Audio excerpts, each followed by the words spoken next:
Kepergok selingkuh, oknum Satpol PP digerebek warga berduaan sama istri orang, pasrah dijemput warga. Belakangan video oknum Satpol PP di Kuningan yang kepergok berduaan dengan wanita bersuami viral. Tampak, warga menggerebek oknum anggota Satpol PP tersebut tengah berduaan dengan istri orang lain di sebuah rumah. Video penggerebekan oknum Satpol PP yang kepergok selingkuh ini kemudian menyebar dan menjadi viral. Oknum Satpol PP tersebut diarak warga ke kantor polisi di Kecamatan Cidahu.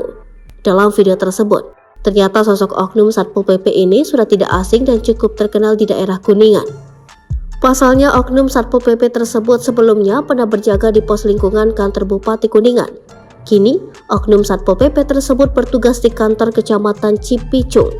Dalam video berdurasi 17 detik, terlihat oknum Satpol PP diamankan sejumlah warga dengan menggunakan sepeda motor.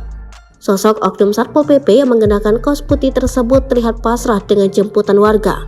Buntut ulah oknum Satpol PP Kuningan yang videonya viral memicu sejumlah pejabat setempat menanggapinya.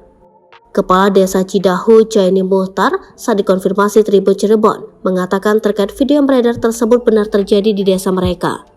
Lanjut Jaini, pria yang diarak tersebut dibawa ke kantor polisi dan dilaporkan oleh keluarga dari istri yang diselingkuhi oleh oknum Satpol PP tersebut.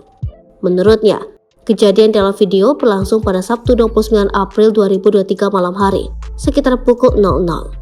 Namun, bagaimana video penggerebekan tersebut menyebar di media sosial dan menjadi viral, Jaini mengaku tidak tahu.